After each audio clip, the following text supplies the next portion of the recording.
Hi friends, ഞാനിന്ന് നമുക്ക് കറികളൊന്നും ഉണ്ടാക്കാൻ നേരമില്ലാത്ത സമയത്ത് വളരെ പെട്ടെന്ന് റെഡിയാക്കി എടുക്കാൻ പറ്റുന്ന ഉള്ളിപ്പുട്ടിൻ്റെ റെസിപ്പിയാണ് ഷെയർ ചെയ്യുന്നത്. നല്ല ടേസ്റ്റി ആയിട്ടുള്ള പുട്ടാണ്, നല്ല സോഫ്റ്റുമാണ് കഴിക്കാനായിട്ട്. അപ്പോൾ അതെങ്ങനെയാണ് റെഡിയാക്കുന്നതെന്ന് നോക്കാം.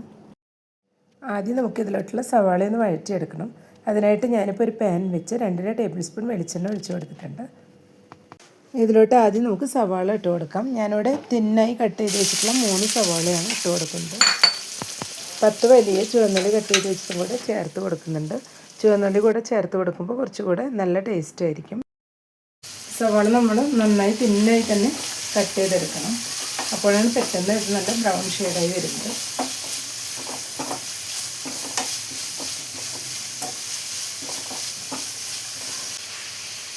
ഇതിലേക്ക് വരുന്നുള്ള ഉപ്പ് ചേർത്ത് കൊടുക്കുന്നുണ്ട്. കുറച്ച് മാത്രം ചേർത്ത് കൊടുത്താൽ മതിയാവും. പുട്ടുപൊടിയിൽ പിന്നെ നമ്മൾ ഉപ്പ് ചേർത്ത് മിക്സ് ചെയ്തെടുക്കുന്നതാണ്. ഇനി ഇതെല്ലാം കൂടി നന്നായി തന്നെ വഴറ്റിയെടുക്കണം. സവോളയെല്ലാം നല്ല ഗോൾഡൻ ബ്രൗൺ കളറായി വരണം. മൊരിയിക്കേണ്ട ആവശ്യമില്ല. മൊരിയുന്നതിൻ്റെ തൊട്ട് മുന്നേയുള്ള സ്റ്റേജിലെത്തുമ്പോൾ നമുക്ക് ഫ്ലെയിം ഓഫ് ചെയ്യാം. ഇതെല്ലാം നന്നായി തന്നെ ഒന്ന് വഴറ്റിയെടുക്കാം. ഇപ്പോൾ സവോളയെല്ലാം ഇവിടെ ഫ്രൈ ആയി വന്നിട്ടുണ്ട്. ഇത്രയും മതിയാകും, മൊരിഞ്ഞു പോകേണ്ട ആവശ്യമില്ല. അപ്പോൾ ഈ സമയത്ത് ഇതിലോട്ട് അല്പം വേപ്പില കട്ട് ചെയ്ത് വെച്ചിട്ട് ചേർത്ത് കൊടുക്കുന്നുണ്ട്.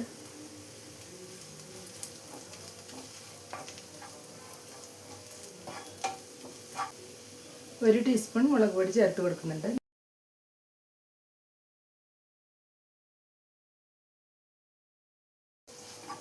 ഇപ്പം എല്ലാം കൂടെ ഒന്ന് മിക്സ് ചെയ്ത് കൊടുത്തിട്ടുണ്ട്.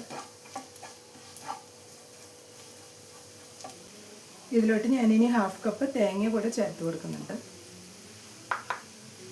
ഇതും കൂടെ ഒന്ന് മിക്സ് ചെയ്ത് കൊടുക്കാം. എല്ലാം കൂടെ ഒന്ന് മിക്സ് ചെയ്തെടുക്കാം. ഫ്ലെയിം ഓഫ് ചെയ്തതിന് ശേഷം ഇതുപോലെ ഒന്ന് മിക്സ് ചെയ്ത് കൊടുത്താൽ മതിയാവും. തേങ്ങ ചേർത്ത് കൊടുത്തതിന് ശേഷം പിന്നെ ചൂടാക്കേണ്ട ആവശ്യമില്ല. ജസ്റ്റ് ഇതുപോലെ ഒന്ന് എല്ലാം കൂടെ ഒന്ന് നന്നായി മിക്സ് ചെയ്തെടുത്താൽ മതിയാവും. ഇപ്പോൾ പുട്ടിലോട്ടുള്ള മസാല ഇവിടെ റെഡിയായി വന്നിട്ടുണ്ട്. ഇനി ഇതൊന്ന് ചൂടാറുന്നവരെ വെയിറ്റ് ചെയ്യാം.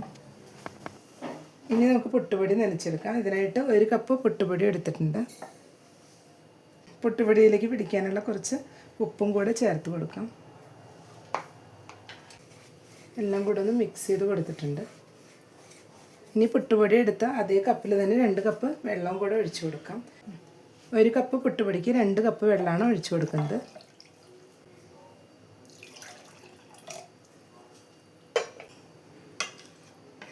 എല്ലാം കൂടെ ഒന്ന് മിക്സ് ചെയ്ത് കൊടുക്കാം.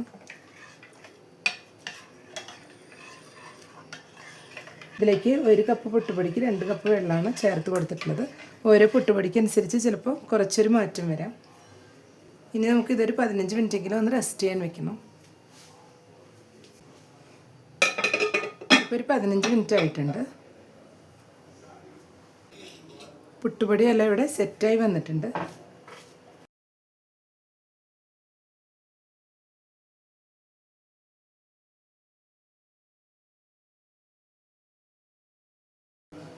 ഇനി ഇതിലോട്ട് നമുക്ക് വഴറ്റി വെച്ച സവാള കൂടെ ചേർത്ത് കൊടുക്കാം.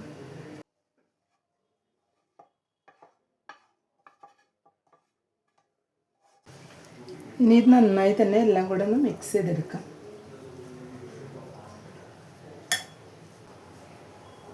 ഇപ്പം എല്ലാം കൂടെ നന്നായി തന്നെ മിക്സ് ചെയ്തെടുത്തിട്ടുണ്ട്. ഇനി നമുക്ക് പുട്ടുണ്ടാക്കി തുടങ്ങാം.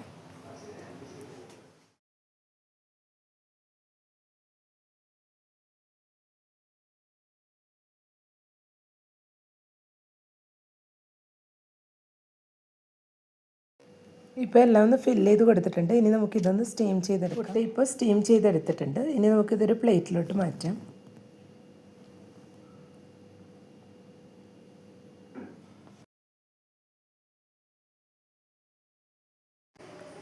ഇപ്പോൾ പുട്ട് ഇവിടെ റെഡിയായി വന്നിട്ടുണ്ട്. നല്ല സോഫ്റ്റ് ആയിട്ടുള്ള പുട്ടാണ്.